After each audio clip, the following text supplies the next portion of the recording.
వలయంలో కొట్టుమిట్టాడుతున్న వాళ్ళు, లక్షల్లో అప్పులు ఉన్నవాళ్ళు, లేదా తరచూ అప్పులవుతున్న వాళ్ళు ఎవరైనా సరే అమావాస్య రోజు నల్ల ఆవాలకు సంబంధించిన ఒక శక్తివంతమైన పరిహారం పాటిస్తే క్రమక్రమంగా మీ అప్పులన్నీ తీరిపోతాయని రహస్య తాంత్రిక పరిహార శాస్త్రంలో చెప్పడం జరిగింది.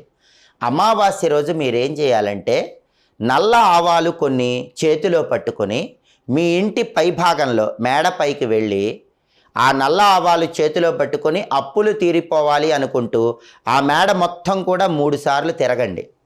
ఒకవేళ మేడ లేని వాళ్ళు ఎవరైనా ఉన్నట్లయితే అమావాస్య రోజు రాత్రిపూట 3 రోడ్ల కూడలి దగ్గరకు కానీ 4 రోడ్ల కూడలి దగ్గరకు కానీ వెళ్ళండి. ఆ కూడలి దగ్గర 3 సార్లు చుట్టూ తిరగండి. అలా తిరిగిన తర్వాత చేతిలో ఉన్నటువంటి నల్ల ఆవాలు ఒక్కొక్క దిక్కుకు విసిరేయాలి. అలా విసిరేస్తే క్రమక్రమంగా మీ అప్పులన్నీ తీరిపోతాయని రహస్య